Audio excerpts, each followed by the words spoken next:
Ce matin, on vous présente le tournoi provincial de hockey Pee-Wee de Jonquière. Et pour nous en parler, un événement bénéfice aussi à surveiller. Pour nous en parler ce matin, on est avec Hervé Berguela et Marc-André Goudreau. Bienvenue à tous les deux. Bonjour, messieurs. Bonjour. Écoutez, on va débuter. C'est le tournoi provincial de Jonquière. C'est un des plus vieux de la région. On parle de la combienième édition? C'est la 51e édition cette année. L'année passée, on était fiers de fêter notre 50e. Ouais. On a fait une édition un peu plus spéciale. Cette année, on s'enligne sur notre 51e en espérant que ça va continuer encore longtemps. Et là, c'est vraiment dans les plus vieux. Si c'est pas le plus vieux tournoi de hockey de la région. Oh, là, je ne serais pas en mesure de vous répondre, là, mais... Non, mais ça serait à vérifier dans... Oui. Donc, et là, 51e édition, on va mentionner les dates tout de suite. Ça va avoir lieu quand exactement? C'est du 12 au 18 janvier 2015. Oui. Donc, on finit notre temps des fêtes, puis on commence tout de suite le tournoi. On commence les compétitions le lundi pour terminer le dimanche le 18. Fait que vraiment une semaine bien remplie. Une semaine bien remplie. Qu'est-ce qui démarque le tournoi de Jonquière des autres? Qu'est-ce qui le différencie? Pourquoi c'est un incontournable? Notre réputation est surtout fondée là, sur l'accueil puis l'ambiance qu'on va donner aux jeunes. Lorsque les gens arrivent au tournoi Pee-Wee, évidemment, malheureusement pour les équipes locales, jouent en début de semaine. Les équipes de l'extérieur arrivent le jeudi. On les accueille, on offre un service là, qui est reconnu partout dans la province. On accueille les jeunes, on s'occupe de leurs équipements, ils n'ont pas besoin de transporter leurs équipements. On leur offre les familles d'accueil, on leur offre des forfaits de repas, où ils vont dans certains partenaires qui sont... on a des ententes avec eux. Des collaborateurs qui fournissent au niveau des menus, etc. Donc, il y a vraiment toute une organisation. Toute une organisation. Puis là, ça, c'est sans parler de l'ambiance aussi, puis que les jeunes y vivent. Ouais. On fait venir les écoles le jeudi, vendredi. On remplit le palais des sports au complet. On fait des parades de véhicules d'urgence. On invite tous nos partenaires, là, les pompiers, les policiers, évidemment, qui étaient les organisateurs, évidemment. Puis on remplit la glace, on ferme les lumières, on porte les gyrophares, les flashs. Là, les jeunes, ça crie. C'est un événement en super soi, ambiance. c'est pas juste la juste ça, aussi. ça vaut la peine d'y participer. Puis la pyrotechnie à travers ça, c'est super trippant. Là. Juste ça en soi, là, les jeunes qui sont là, c'est des moments qu'ils n'oublieront jamais. Oui, absolument. Le genre de tournoi qui reste gravé dans la mémoire collective des jeunes. Donc, 51e édition cette année, j'imagine qu'on a des nouveautés qui vont se présenter. Mais j'aimerais savoir, au niveau des équipes qui participent à ce tournoi provincial, oui, on a des équipes locales, on a des équipes de la province, on parle de combien d'équipes en tout? C'est environ près d'une trentaine d'équipes qui viennent de l'extérieur. Au total, on a 52 équipes. Mais c'est environ une trentaine d'équipes qui viennent de l'extérieur. Est-ce que c'est de l'extérieur plus grand territoire ou, tu sais, je veux dire, est-ce que c'est juste du... Non, on parle l'extérieur de la région, dans le fond. Là. On parle Québec, Montréal. On a même une équipe de l'Ontario cette année. OK, on déborde de la province. Oui. Puis il y a certaines éditions, là, cette année, on n'en a pas, mais on a eu des équipes de la France les dernières années. On a eu, c'est ça. Des équipes, des fois, de réserve amérindienne. Là, on amène Chipou, l'année passée, qui était venu, qu'il fallait qu'il prenne l'avion. C'est quasiment aussi loin que de venir. Donc, on s'amuse, on élargit le bassin, on intègre des nouvelles équipes d'une année à l'autre pour leur faire vivre l'expérience du tournoi de Jonquière, qui autrement ne leur serait pas accessible. Fait que c'est drôlement intéressant. Donc, encore 52 équipes cette année. Est-ce que toutes les équipes sont inscrites au moment où on se parle? Oui, l'inscription se fait très rapidement au tournoi Pee-Wee. D'ailleurs, on a l'heureux problème, des fois, il faut refuser. Oui, c'est ça, d'avoir trop d'équipes. Parce qu'on prend les premiers arrivés, premiers servis. Donc, on a même des équipes qui terminent leur tournoi puis nous réservent leur place déjà pour l'année suivante. Mais c'est ce qui démontre le succès du tournoi. Donc, les jeunes apprécient et les coachs aussi, les organisations aussi veulent revenir d'une année à l'autre. Donc, la liste est longue. Est-ce qu'il y a des bénévoles? J'imagine, tout bon tournoi de hockey a besoin d'une équipe de bénévoles pour, surtout s'il y a tout l'encadrement qu'on parle, déplacement du matériel sportif. Ça doit prendre une grosse équipe. Oui, on a une très bonne équipe. On a au-dessus de 500 bénévoles qui reviennent à chaque année. Il y a des gens qui sont là depuis 45 ans et plus. Là. Ils sont là. Le tournoi existe depuis 51 ans, puis je crois que nos plus vieux bénévoles, il y en a un ou deux qui sont là depuis le début. Ils ont un plaisir de participer aussi, puis de mettre la main à la pâte. Oui. Puis il y a des gens que c'est comme leur happening, excusez-moi l'anglicisme, pour l'année, qui se rejoignent à chaque année. On se rejoint au tournoi Pee-Wee. On fait notre bénévolat ensemble. Oui, on a nos madames, exemple, qui font les sandwichs pour les bénévoles, qui sont là dans leur local à chaque année, ils remettent leur potin à jour pour toute l'année. Ça discute, c'est le fun. C'est ça. C'est dans leur calendrier, ils reviennent à chaque année, ils sont contents de venir nous aider. Puis nous autres, on apprécie beaucoup leur aide parce qu'on a vraiment une bonne équipe. Les gens sont extraordinaires. Là. On fait des belles rencontres aussi à travers le tournoi. C'est avec l'équipe de bénévoles, c'est une grande famille. Il y en a que ça fait des années et des années, voire même des décennies qui participent. Puis implique la famille. C'est-à-dire on a plusieurs générations. On a même des grands-parents, des parents et des enfants qui viennent qui s'impliquent, dans le fond. Là, ça donne envie de faire partie de tout ça. Oui, ça devient comme une tradition. Ouais. Fait qu'à un moment donné, c'est le fun de l'essayer une fois puis d'y prendre goût par la suite. Exactement, c'est ça. Puis on se crée des contacts, puis ensuite, c'est ça, c'est des belles amitiés qui continuent. Ouais. Fait que ça donne lieu à des belles rencontres. Comment on peut s'impliquer dans cette équipe de bénévoles? Bien, c'est certain qu'on peut... il y a plusieurs comités, donc on peut se rendre sur le site Internet. Si on veut, je crois qu'on peut écrire un email. Il y a une partie où on peut aller, tournoipiou.com. On peut offrir nos services là, puis c'est sûr qu'on va vous repêcher pour vous amener dans quelque chose.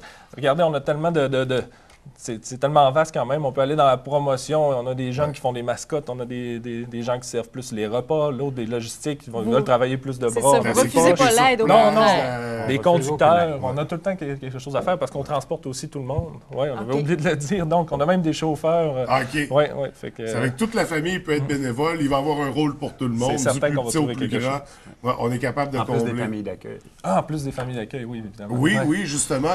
Donc, il y a des familles d'accueil. Est-ce que c'est comblé à ce niveau-là? Est-ce qu'on en cherche encore? Là, je ne pourrais pas vous dire pour l'instant. Là encore, je crois que c'est pas encore déterminé combien d'équipes vont prendre les familles d'accueil. Mais par le site Internet, j'imagine qu'il y a l'information aussi pour les équipes de l'extérieur qui n'utilisent pas les hôtels, finalement. Oui, souvent là, ça va être en décembre qu'on va savoir un peu plus, qu'on va situer combien d'équipes, combien de parents on a besoin. Puis les gens qui s'occupent des familles d'accueil, nous, on appelle ça loge puis oui, vont rappeler les familles qui se sont impliquées les dernières années. Puis souvent, la plupart du temps, ça va bien. Ce qu'on voit, c'est que c'est une très grande organisation aussi. Là. Le tournoi, là, c'est pas juste le jeu, c'est aussi tout ce que ça englobe. Alors, avec ce que vous venez de dire, c'est beaucoup d'organisation. C'est rodé. Mettons, c'est une belle organisation qui est bien huilée là, depuis 51 ans que ça roule. Puis on est sur le même comité organisateur depuis un certain temps, les mêmes grands bénévoles aussi. Donc, ça va bien. Qui dit grande organisation comme ça, dit aussi financement. Comment ça fonctionne? Bien, le tournoi Pee-Wee, c'est un OSBL. À la base, il faut savoir ça. Par contre, comme tout organisme, on a besoin de faire rouler la balle en début de saison. Puis à chaque année, on fait un cocktail bénéfice, on invite un artiste. On vend plus ou moins 200, 240 billets cette année. OK. Pour cet événement-là. Cette année, j'avais un tuyau dans le monde des spectacles. On a invité mon frère, Philippe Bergella, ainsi que Valérie Lahaye, qui ont participé tous les deux à l'édition 2014 de La Voix, à être nos artistes invités. On a eu un bon succès au niveau de la vente des billets. Et c'est ainsi qu'on va financer le début de notre année. Oui. Et là, un événement bénéfice qui a lieu cette semaine. C'est mercredi, si je ne me trompe pas. C'est bien ça. Donc, c'est sous forme de souper-spectacle. Souper, à quoi il faut s'attendre? Qu'est-ce qu'il y a au menu? C'est un buffet chaud et froid. Oui. Ça devrait être... c'est toujours très intéressant. C'est le Calypso qui fait notre repas. Donc, un beau menu à l'horizon. Donc, le spectacle, bien sûr, on a mentionné qui était à l'honneur. D'ailleurs, parlant d'honneur, il y a des présidents d'honneur pour l'occasion. Qui sont-ils? M. Carl Dufour, qui est conseiller municipal à la Ville de Saguenay, qui est aussi impliqué au niveau du tournoi Pee-Wee depuis plusieurs années.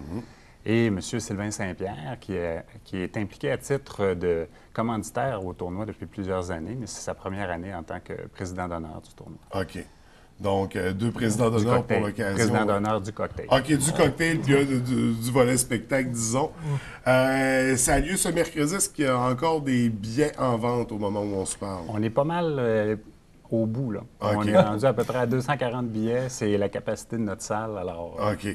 Mais si jamais quelqu'un nous écoute ce matin et veut absolument un billet, comment il peut se le procurer? Ça va être difficile, il va falloir participer à un concours, peut-être. Oui. Bien, justement, parlant de concours, nous-mêmes, on a des billets à faire tirer, ce qu'on fera en fin d'émission. Donc, on va garder le téléspectateur jusqu'à la fin. À la fin de l'émission, dans la section communiqué, on aura des billets à faire tirer pour l'événement. Événement, donc, souper qui a lieu ce mercredi à compter de souper-spectacle. 18h30, à la salle Pierrette-Godreau, Saint-Jacob. Donc, ceux qui auront gagné, remporté les billets, pourront en profiter. On va vous accueillir avec plaisir. Et est-ce qu'il y a d'autres activités de financement comme ça à surveiller, d'autres... En fait, ça, on a beaucoup de partenaires quand même là, qui nous aident au niveau financier durant toute l'année. Donc, ça va être plus, c'est ça, nous, on a notre... Comment je pourrais dire ça? On a un bassin de commanditaires au tournoi d'à peu près une centaine de commanditaires qui nous commanditent en argent et en services. Alors, c'est comme ça qu'on réussit à faire tourner le tournoi chaque année. Si on en mentionnait quelques-uns importants, par exemple. On va commencer par Ville-Saguenay, qui est notre partenaire sûr. principal. On a les caisses des Jardins de la métallurgie. On a plusieurs, les 10 coupes, dans le fond, qui sont nos plus gros partenaires, puis je ne pourrais pas vous les nommer par cœur ce matin. Ouais. Mais il y a vraiment, c'est ça, il y a vraiment toute une culture de hockey autour de ce tournoi-là qui touche Jonquière. Donc, les commerçants s'impliquent beaucoup dans l'événement, je crois. Oui. En plus de l'équipe incroyable de bénévoles nombreuses que vous avez. Ça démontre le succès et l'importance de cet événement-là pour Jonquière, mais pour les jeunes et pour toutes les équipes de hockey qui viennent y participer. Donc, on va rappeler encore une fois les dates, c'est au mois de janvier. C'est du 12 au 18 janvier qu'on finit notre temps des fêtes, puis on embarque tout de suite dans notre tournoi. Sur la glace, oui, on va faire digérer la tourtière. Oui, absolument. Fait que quitte à pas y participer en tant que joueur ou en tant que bénévole, il faut venir voir les matchs quand même, venir voir l'ambiance qu'il y a pour l'occasion. Exactement. Un beau tournoi, un bel événement. Messieurs, merci d'avoir pris le temps de venir nous en parler. Ben, ça fait plaisir. On merci vous de l'invitation. Merci, on vous souhaite beaucoup de succès pour le souper bénéfice, le souper spectacle de mercredi, puis également beaucoup de succès pour la 51e édition du tournoi. Merci beaucoup. Merci beaucoup.